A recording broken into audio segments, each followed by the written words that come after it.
Hello students, and welcome to week 3 of the graphic novel and the literary tradition. This week will see us having just wrapped up Maus. Now, we've already talked about how environment can definitely affect the stories one writes. One need only look to such authors as Charles Dickens, Joseph Conrad, and others to see that environment does indeed matter. What would Dickens's stories be without the teeming streets of London? What would Conrad's be without such strange dichotomies being made between Belgium and London and Brussels? What would Tolkien's worlds be without the mountains and the shires and the hamlets and the plains? Environment shows up a great deal in novels. Arguably, it can be a character unto itself. One great example is the Mississippi River in Huckleberry Finn. I would say that the Mississippi acts almost as an autonomous character on its own.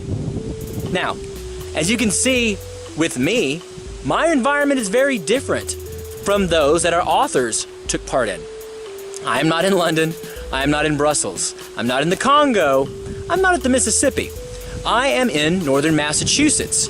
Now, if we look around and see what I'm surrounded by, we will see woodlands and mountains and streams, although some of that is a little more difficult to see from this particular vantage point.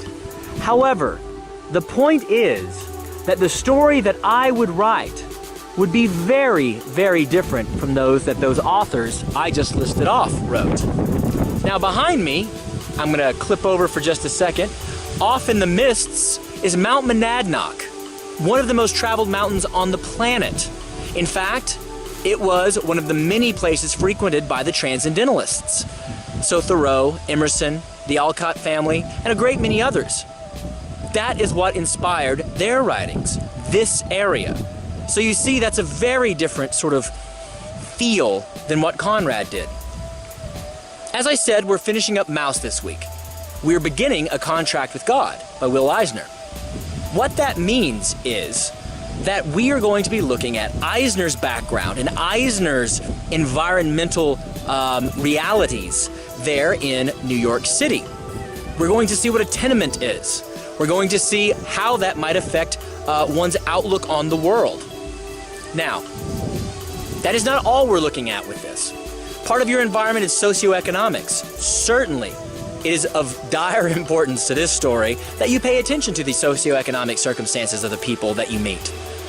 You need to pay attention to the religious affiliations, whether they be true and zealous or whether they be superficial.